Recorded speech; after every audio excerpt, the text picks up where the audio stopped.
Halo semuanya, sawadee-krab. Selamat datang kembali di segmen analisa dan langsung kita akan update perkembangan terkini terkait dengan berita Teng Monida langsung dari berbagai media massa di Thailand. Nah teman-teman, ada berita dari seorang jurnalis bernama Sorayut Sutasana Cinda.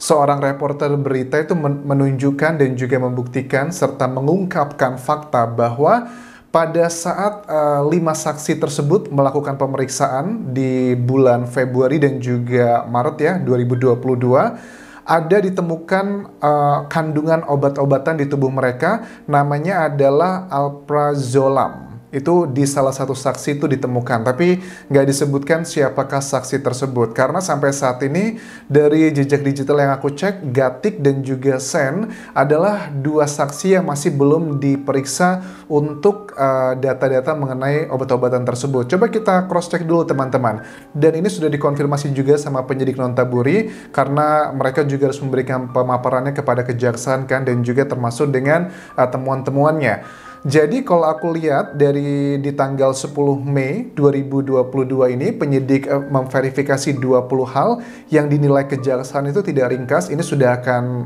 100% selesai.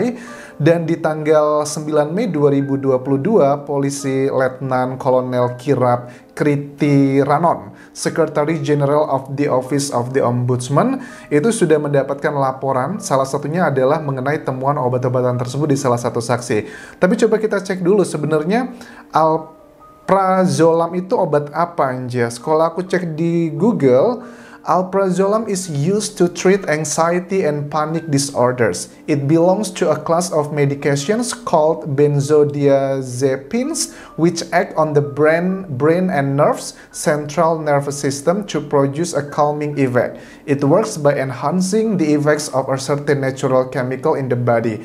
Oh, jadi kalau secara singkat, ini adalah obat untuk panik gitu nggak sih? Terus juga dengan panic disorder, kecemasan, terus juga obat yang bisa membuat orang tuh lebih gampang untuk tidur.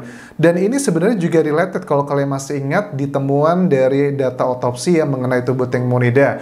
Di tubuh Teng Monida di otopsi kedua itu yang sudah dinyatakan bahwa ada kandungan alkohol, cairan alkohol di mata Teng Monida sekitar 93 mg. Yang kedua juga ditemukan di otopsi pertama, itu adalah mengenai obat-obatan yang dikonsumsi oleh Teng Monida, dan obat-obatan tersebut adalah untuk obat penenang. Tapi kan aku juga sempat melihat ya, kalau kalian yang ahli di bidang ini kedokteran, terutama yang mengetahui tentang obat ini, apakah obat ini memang harus mendapatkan surat resep dari dokter? Menurut aku sih iya. Dan apakah obat-obatan ini hanya untuk identik mereka, untuk mereka yang mengalami kepanikan atau cenderung depresi atau stres seperti itu yang berlebihan? Tapi kan aku melihat juga kecenderungan orang-orang yang memakai, yang terkena kasus kayak narkoba, obat-obatan terlarang, itu kan banyak kalau aku lihat di selebriti di Indonesia, mereka juga tujuannya karena obat penenang, obat relax, tapi ternyata itu termasuk dalam kategori obat-obatan yang narkoba, narkotika. Nah, aku menduganya juga sama, apakah ini juga termasuk ke dalam drugs, obat-obatan terlarang? Please give me your knowledge kalau kalian tahu apakah ini termasuk dalam obat-obatan terlarang, nggak sekedar kebutuhan untuk orang yang sedang dalam depresi seperti itu. Nah kemudian kalau aku cek dari jejak digital, ini keterangan dari polisi Letnan Kolonel Kirap Kriti Ranon ya, yang merupakan Secretary General of the Office of Ombudsman itu, dia sudah mendapatkan ada beberapa laporan tentang tiga hari tanggal-tanggalnya kapan para saksi itu dilakukan pemeriksaan untuk sampel yang sifatnya adalah laboratorium. Misalnya di 26 Februari, jadi 26 Februari itu 2 hari setelah Tengmo ya, tenggelam ya teman-teman. Jadi diambil darah 3 saksi itu jam 12:07 sampai jam 13:07 di rumah sakit. Hanya 3, yang 2 kemana? Siapakah ketiga ini? Nggak disebutkan siapa aja. Terus yang kedua di 29 Februari, sampelnya itu dikirim dari ketiga orang saksi tersebut ke Institute of Forensic Medicine untuk mengecek alkohol dan juga narkotika. Hanya alkohol dan juga obat-obatan drugs. Hasilnya adalah salah satunya mengandung zat alprazolam, obat penenang dan panik dan cemas dan juga untuk obat tidur. Ketiga ini siapa? Karena kan kalau ini dugaanku ya, karena belum dimunculkan namanya, tapi dengan data yang aku dapatkan hari ini terbaru bahwa Gatik dan Sen belum dites obat-obatan. Apakah 3 orang tersebut yang dimaksud adalah Por, Robert, dan juga Job? Berarti salah satunya siapa di antara mereka yang memiliki kandungan obat ini? Oke, karena 2 orang ini sampai saat ini belum ada data dan juga pemberitaan yang mengatakan mereka sudah dicek. Tapi kalau menurut kalian, Anjas kamu salah. Gatik dan juga Sen itu sudah dicek. Boleh tuliskan linknya di kolom komentar video ini ya, link berita ya teman-teman ya. Tapi aku sampai sekarang aku masih belum menemukan, dan ada sejumlah jurnalis juga mengatakan memang 2 orang tersebut belum diperiksa sampai sekarang. Sebegitu powerfulnya. Tapi aku sempat nanya ya dengan sejumlah orang di Thailand terkait dengan kayak putusan pengadilan, apakah seorang saksi itu boleh menolak untuk diambil sampel dari darahnya atau urinnya, dan memang ada kecenderungan ke situ apalagi kalau dia sudah punya pengacara. Tapi kalau di Indonesia harusnya kan kalau memang itu sudah ada putusan pengadilan harus diambil, kalau nggak diikuti itu termasuk perbuatan melanggar hukum. Tapi ya kita nggak tahu bagaimana dengan kondisi di Thailand.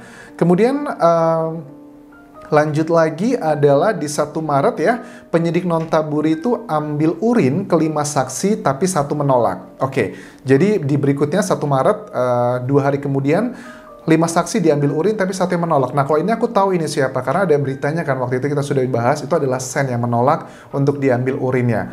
Kenapa dia menolak? Nggak tahu apakah dia ketakutan, karena sebagai knowledge aja pada saat aku ngobrol dengan Dokter Hastri ya, aku tanyakan sama beliau, dokter sebenarnya untuk kenapa sih harus dicek rambut dari saksi? Aku kok bingung ya. Oh ternyata memang benar dicek rambutnya itu karena untuk mengetahui obat-obatan terlarang itu yang kita konsumsi 3 bulan terakhir bisa dicek adalah melalui rambut. Oke, yang kedua, aku juga bilang kan sama Dokter Hastri waktu itu mengenai urin. Kenapa kok juga ada yang menolak urinnya diperiksa, terus bukankah ada dugaan ya sebagai orang awam ya. Biasanya kan kalau ada orang mau tes kayak kepolisian atau tes kesehatan di institusi tertentu buat melamar kerja untuk mendapatkan urin yang bersih gitu sehat, itu bisa mengkonsumsi obat-obatan tertentu atau minuman tertentu biar nggak ada alkoholnya, nggak ada drugsnya. Ternyata aku cek-cek juga dari Dokter Hastri, terus juga aku cross-check di berbagai macam artikel. Jadi urin itu mengandung jadi alkohol kalau di urin itu akan hilang setiap jamnya itu sekitar 20%. Kalau ini di 1 Maret, jadi kalau butuh hanya sekitar dalam hitungan nggak nyampe sehari, kandungan alkohol yang kita konsumsi kalau dicek yang lewat urin, ternyata itu bisa hilang juga, apalagi ditambah dengan obat-obatan. Tapi kalau memang menurut kalian, nggak Anjas, seminggu, 2 minggu kemudian, kalau orang tersebut mengkonsumsi narkoba, itu masih bisa dicek. Tapi dari artikel yang aku cari dan juga obrolanku dengan sejumlah ahli lainnya, ya ini katanya sekitar 20% setiap jam itu kandungan alkohol dari tubuh manusia yang di urin itu akan menghilang. Kalau itu diceknya di tanggal 1 Maret, aku ceknya kalau lihat dari jejak ini adalah 1 Maret benar. 1 Maret, penyidik Nontaburi itu ambil urin ke 5 saksi, jadi cuma 4 ya, satunya kan menolak kasih Sen tersebut.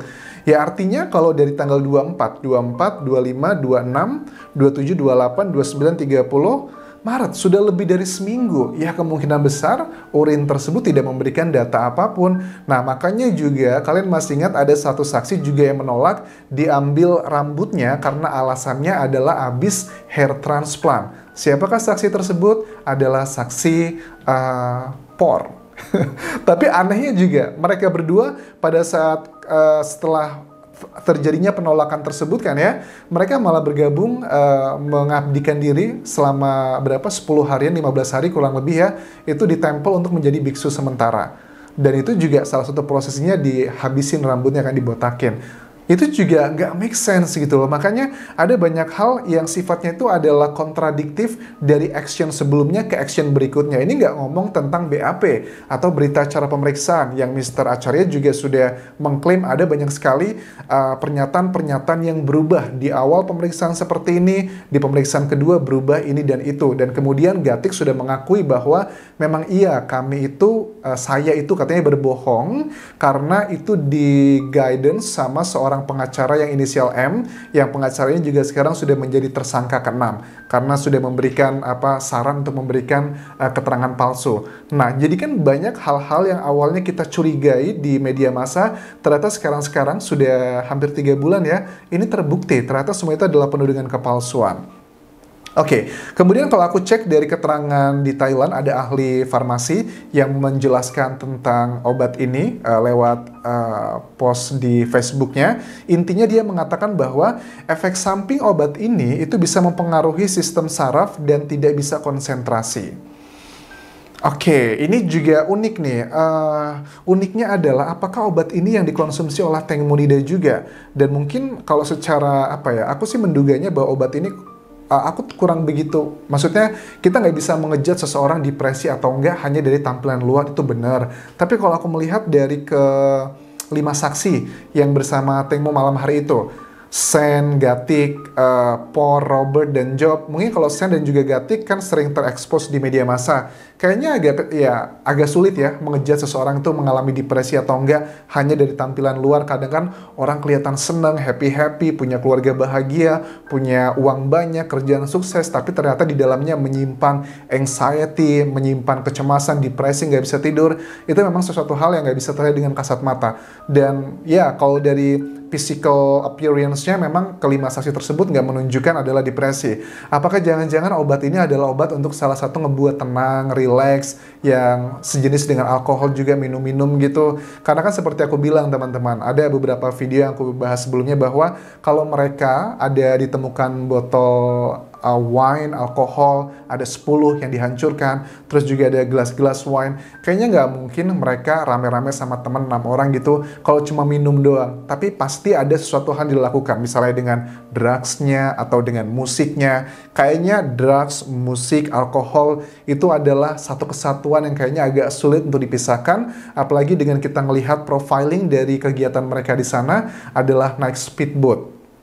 Jadi speedboat kalau di Sungai Chao Phraya adalah memang biasanya, aku pun juga beberapa kali pernah berlayar dengan speedboat di Koh Samui bersama teman-teman gitu. Ya kita biasanya adalah ya memang ada barbekyuannya, karena itu speedboat yang besar ya. Kalau Teng Mo ini kan yang kecil ya. Mungkin makan malamnya juga dia nggak makan malam di speedboatnya, tapi makan malamnya adalah di restoran yang ada di sepanjang Sungai Chao Phraya. Itu artinya profiling dari situ mereka lagi santai, lagi relax, nggak mungkin cuma minum doang gitu. Pasti ada musik dan juga dugaannya adalah alkohol dugaannya adalah drug pills, dan ternyata kan memang ditemui di hasil pemeriksaan lab salah satu saksi mengandung pills alprazolam tersebut. Nah, ini kalau dihubungkan dengan Teng Monida teman-teman, dengan dia jatuh di ujung speedboat, karena kita sudah melihat ya bahwa penyidik Nontaburi sudah memaparkan, terus juga Mr. Acharya juga sudah memaparkan, dan kedua orang ini, kedua lembaga inilah boleh aku bilang, mereka semua sepakat bahwa memang ada dugaan sangat kuat, sudah dikonfirmasi sebenarnya memang Teng Mo tuh jatuh dari ujung, ada rekamannya seperti itu sudah terlihat. Tapi yang membedakan antara kubunya Mr. Acharya dengan penyidik Nontaburi, Mr. Acharya itu menyatakan bahwa memang iya, kita juga setuju Teng Mo ada di ujung speedboat tersebut, tapi dengan adanya CCTV tersebut tidak menjadi jawaban bahwa Teng Monida memang jatuh karena kecelakaan. Apakah ada kemungkinan sesuatu hal, misalnya Teng Mo sudah dilukai dulu di daratan, karena bagaimana mungkin cuman jatuh seperti itu bisa langsung muncul luka-luka 26, dan pada saat pemaparan di hari kemarin ya, Mr. Acharya kan menunjukkan dibuka video pemaparannya itu dengan sepasang orang bule gitu, mereka lagi berenang di ujung dari speedboat yang menggambarkan bahwa itu bukanlah suatu tempat yang berbahaya, tapi kok bisa langsung seperti itu. Itu adalah hal-hal yang ngebuat tenggelamnya Teng Monida sangat tidak masuk akal teman-teman. Oke, itu aja yang bisa aku bahas mengenai temuan terbaru tentang obat alprazolam. Please let me know kalau kalian tahu apakah ini pure hanya untuk medical aja atau untuk senang-senang juga bisa menggunakan obat ini di kolom komentar video ini. Terima kasih sudah menonton, sampai ketemu lagi di video berikutnya. Jangan lupa follow Instagramku di Anjas di Thailand, karena aku akan live Instagram untuk membandingkan foto antara pahanya Teng Mo yang pada saat ditemukan dan juga pada saat dilakukan otopsi. Ini sudah dikonfirmasi itu adalah foto dari Teng Monida. Tidak bisa aku tayangkan di YouTube, tapi akan aku tayangkan nanti di live Instagramku di Anjas di Thailand. Mudah-mudahan tidak ada permasalahan ya. Sampai ketemu lagi semuanya. Kapun krap. Bye-bye.